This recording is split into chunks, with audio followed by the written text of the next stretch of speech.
சந்தோஷமாக இருக்க இறைவனை வேண்டியவளாக. இது பேட்டி யூடியூப் சேனல். அஸ்ஸலாமு அலைக்கும் வரஹ்மத்துல்லாஹி வபரகாத்துஹு. இதில் ஆட்டாமா 2 கப்பும் கோதுமைமா 3/4 கப் அல்லது நீங்கள் 1 கப்பும் சேர்த்துக்கொள்ளும். நான் இது ஒரு ஹெல்த்தியான ஒரு இஃப்தாருக்கான ஒரு கரண்டி. இதில் தயிரும் சேர்க்குறேன். இப்படி கரண்டியால் நீங்கள் ஒரு தேக்கரண்டி ஏன்னா டீஸ்பூன் இருக்குது தானே, அதால் பெருசாக நாங்கள் 2 பீஸ் எடுத்திருக்கிறோம். கேர்டில் நீங்கள் தச்சையில் கேர்டு இல்லைன்னு சொன்னால், பொதுவாக ரமவான் காலத்தில் வீடுகளில் கேர்டு இருக்கிற அப்படி இல்லைன்னு சொன்னால் நீங்கள் ஈஸ்டை இன்னும் ஒரு தேக்கரண்டி கூட போட்டுக்கொள்ள இயலும். அதோட முட்டை 1. இதை முட்டையை ஆட் பண்ண முந்தி நாங்கள் இந்த ஈஸ்டையும் தயிரையும் நல்லா மிக்ஸ் பண்ணி கொள்ளுவோம். நாங்கள் தயிர் இதில் இந்த உப்பை இதில் சேர்த்தா கொஞ்சம் ஆக்டிவ் ஆகிறது டிலே ஆகலாம். ஆனால் நான் இது எல்லாத்தையும் உண்டாவே போட்டு மிக்ஸ் பண்ணுறதால உப்பையும் இதில் சேர்த்து கொள்கிறேன். 1 தேக்கரண்டி உப்பு, இதோட சீனி. இந்த ஈஸ்ட் ஆக்டிவ் ஆகிறதுக்கு இந்த சுகர் மிச்சமே உதவியாக இருக்கும். ரைட், அதில் சுகர் 1 டீஸ்பூன், முட்டை 1. நீங்கள் இந்த முட்டை தயிரெல்லாம் இல்லாட்டிலும் பிரச்சனை இல்லை. அதுக்கேற்ற மாதிரி நீங்கள் ஈஸ்டை கூட சேர்த்துக்கொள்ள இயலும். இதை நான் இப்போ லேசான சூடான கை பொறுக்கிற சூடு அதில் உள்ள பாலைத்தான் சேர்க்குறேன். இது நீங்கள் பசுப்பால் சேர்க்கலாம் அல்லது என்ன கம்பெனிஸில் பேக்கில் வரும் மில்க், ஃப்ரெஷ் மில்க் அது சேர்க்கலும். அப்படி இல்லாட்டி நீங்கள் மில்க் பவுடரையும் இதில் கரைச்சி சேர்த்துக்கொள்ள இயலும். இதை நான் இப்போ கொஞ்சம் கொஞ்சமாகவே சேர்க்குறேன். 1 கப்பால் என்னென்னா பால் கூடிச்சுன்னா என்னம்மா கூட லூஸாக இருக்கும். ஆனால் இந்த குறியது கொஞ்சம் லூஸாகவே இருந்து கொள்வது தான் நல்லா. கூட ஸ்டிஃபாக நாங்கள் பிசைய தேவையில்லை.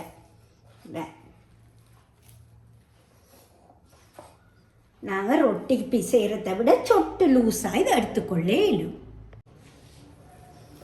நாங்கள் எல்லாத்தையும் பிரட்டி எடுத்துட்டு இப்படி நாங்கள் கொஞ்சம் ஓரளவு லூஸாக இதை குழைச்சி எடுத்துட்டு இதில் நான் கொஞ்சம் ஆலிவ் ஆயில் சேர்க்க போகிறேன்.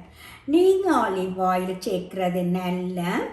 அப்படி ஆலிவ் ஆயில் இல்லைன்னு சொன்னால் நீங்கள் பாவிக்கிற ஏதாவது சமையலுக்கு பாவிக்கிற ஆயில் என்ன சன்ஃப்ளவர் ஆயில், வெஜிடபிள் ஆயிலோ கோகோனட் ஆயில் ஏதாவது பாவிக்கணும்.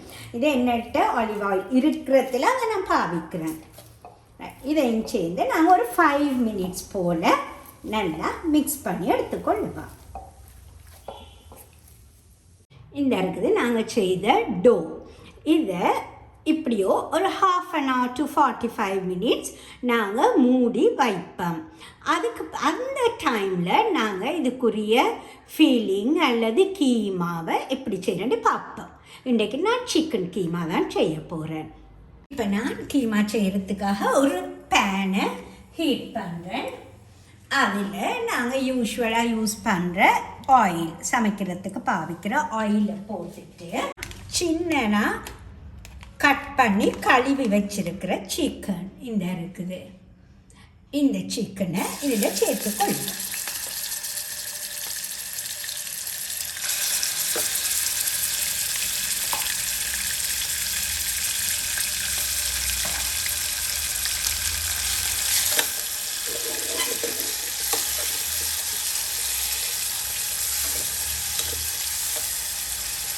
இதை இளநெருப்பில் இப்படி வச்சு நாங்கள் இதில் மிக்ஸ் பண்ணி கொள்ளலாம். இளநெருப்பில் இது கொஞ்சம் அப்படியோ அவிஞ்சு லேசாக பொரிஞ்ச மாதிரி வரும். அது வரையும் நாங்கள் இதை இடையில கண்டி விட்டு கிளறி விட்டு இதை அவிய விடுவோம். இப்படி ரோஸ்ட் ஆகின சிக்கனை நாங்கள் வேறையாக எடுத்துக்கொள்ளுவோம். இந்த சிக்கனை நாங்கள் கொஞ்சம் ஆற வச்சு கிரைண்டரில் போட்டு ஒரு பல்ஸில் அல்லது ஒரு 2 செகண்ட்ஸுக்கு கிரைண்ட் பண்ணி எடுப்போம். இப்போ அதே ஆயிலை திரும்ப அந்த பேனை ஹீட் பண்ணுறேன். அது ஏற்கனவே ஹீட்டாக தான் இருக்குது. இதில் நாங்கள் கட் பண்ணி நல்ல சின்ன சாப் பண்ணி வச்சுருக்கிற 3 பிக் ஆனியன்ஸ், பாம்பே ஆனியன்ஸ் 3 போட்டு இளம் நெருப்பில் வச்சு இதை வதக்கி கொள்ளுவோம். இது வதங்குற நேரம் அந்த சிக்கனை மாறி கிரைண்ட் பண்ணி எடுக்க அளவாக இருக்கும். ஏன்னா நாங்கள் சூடானதை போட்டு கிரைண்ட் பண்ணி இல்லாது கிரைண்ட் பண்ணினோம்னா அந்த ஹீட் அப்படியோ ஸ்டீம் எல்லாம் இருந்து நாங்கள் ஆன் பண்ண அப்படியோ மூடி அமர்த்திருந்தாலும் அந்த மூடி திறப்பட பார்க்கும்.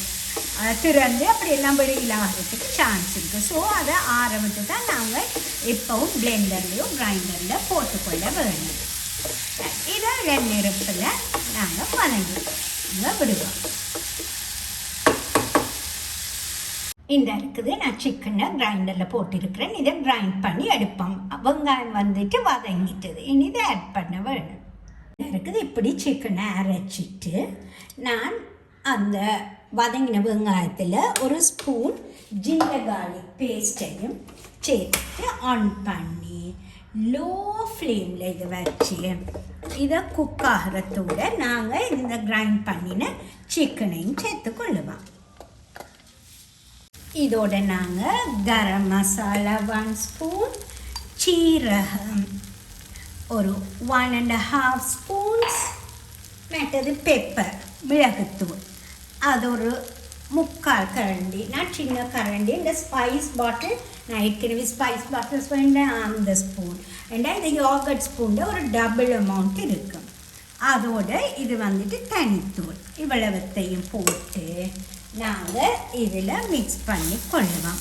இதில் ஏதாவது உங்கள்கிட்ட தூள் இல்லாட்டி பிரச்சனை இல்லை. கரம் மசாலா இல்லாட்டி பரவாயில்ல. உங்கள்கிட்ட இருக்கிற ஏலம், கருவா, கராம்பு அந்த ஸ்பைசஸ் இருக்குது தானே, அதை கிரைண்ட் பண்ணி எடுங்க. அல்லது தனி ஏலமும் கருவாவும் மாத்திரம்தான் இருக்குதுண்டா அதை தனியை நீங்கள் கிரைண்ட் பண்ணி இதோட போடுங்க. அடுத்ததாக நாங்கள் சால்ட் ஏண்டா நான் சிக்கனை பாயில் பண்ணிக்கூட சொட்டு சால்ட் போட்டு இப்போ ஆனியன்ஸுக்குரிய சால்ட்டை போட்டு தானே வேணும். அதையும் போட்டு நாங்கள் இதை நல்லா மிக்ஸ் பண்ணி கொள்வோம். பாருங்க, ஒரு சிம்பிள் பட் இது நல்ல டேஸ்ட்டாக இருக்கும் ஒரு ஃபீலிங். இதை வந்துட்டு இனி நாங்கள் பர்னரை ஆஃப் பண்ணிக்கொள்ள ஏழும். இந்த இருக்குது நாங்கள் குழைத்து வைத்த அந்த இந்த இருக்குது இப்படி பாலை எடுத்து நாங்கள் எங்களோட போர்டில் இதை வச்சு நல்லா கொஞ்சம் தட்டி விட்டுட்டு இதில் நடுவில் நாங்கள் செய்து வச்சிருக்கிற அந்த கீமாவை சேர்த்துக்கொள்ள வேணும்.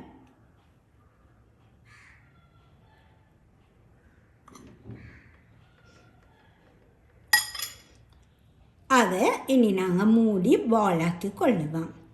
இதில் ஆட்டாமா சேர்த்துருக்கிறதுனால இது வந்து நல்ல ஹெல்த்தியானது.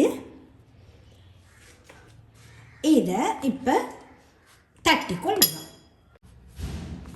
இதை இப்படி போர்டில் வச்சு தட்டி கொள்ளுவேன். நான் ரோலிங் பின்னை யூஸ் பண்ண இல்லைன்னா சில வேளை நான் ரோலிங் பின்னாடி செய்யக்குள்ள சில இடங்கள் கூட அமர்த்தப்பட்டு அந்த கீமா வந்து வெளியே வரும். ஸோ இதை இப்படியே வச்சு நாங்கள் இதில்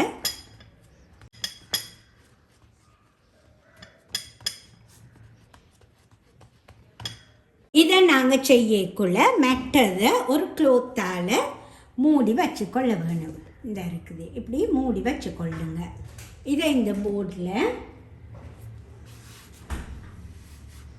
மாவை தட்டி விட்டுட்டு இதை நல்லா குழிவாக இருக்க வேணும்.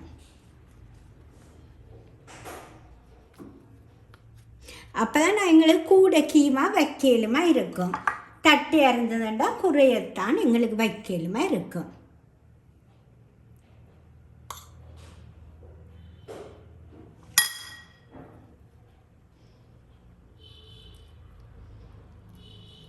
வந்து செய்கிறது வந்து எங்களுக்கு பார்த்தீங்களா கையால் செய்யக்கூடிய ஒரு என்ன பிஞ்சு மாதிரி போயிட்டுது.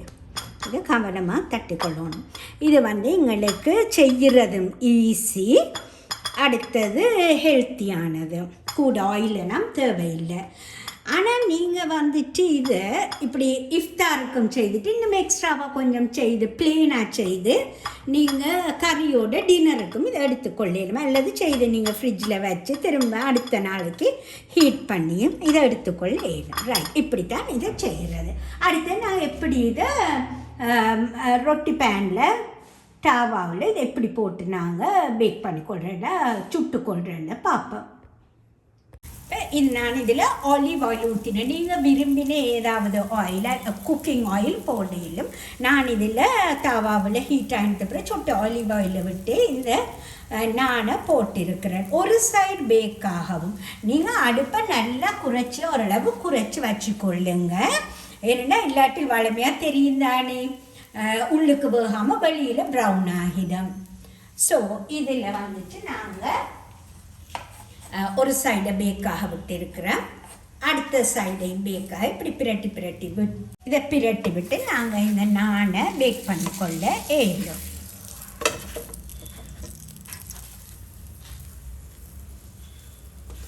இது அளவான பதம்.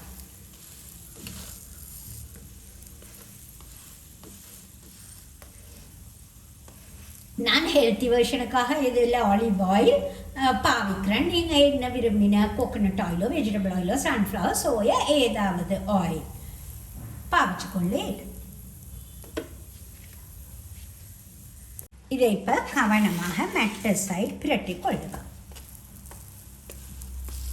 கொஞ்சம் பிரட்டினதுக்கு பிறகு அமர்த்தி விட வேணும், எல்லா சைடும் பேக் ஆகிறதுக்காக.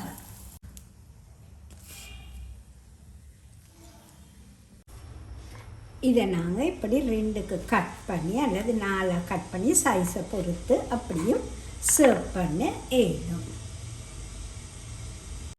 இந்த இருக்குது நாங்கள் செய்த ஸ்டஃப்ட் நான் கீமா நான்னும் சொல்லுவாங்க. அதை நாங்கள் இப்படி ஒரு கியூக்கம்பர் சாலடுடைய அல்லது ரைட் ஏதாவது நாங்கள் சர்வ் பண்ணுவோம், அல்லது நாங்கள் பிளேனாகவும் இதை சாப்பிட்டு கொள்ள ஏழும். எல்லோருக்கும் இந்த வீடியோ பிரயோசனமாக அமைந்திருக்கும் என்று நம்புகின்றேன். இன்ஷா அல்லாஹ் இன்னும் ஒரு வீடியோவில் உங்களை சந்திக்கும் வரை எல்லோரும் சந்தோஷமாக இருக்க இறைவனை வேண்டியவளாக. இது பேட்டி யூடியூப் சேனல். அஸ்ஸலாமு அலைக்கும் வரஹ்மத்துல்லாஹி வபரகாத்துஹு.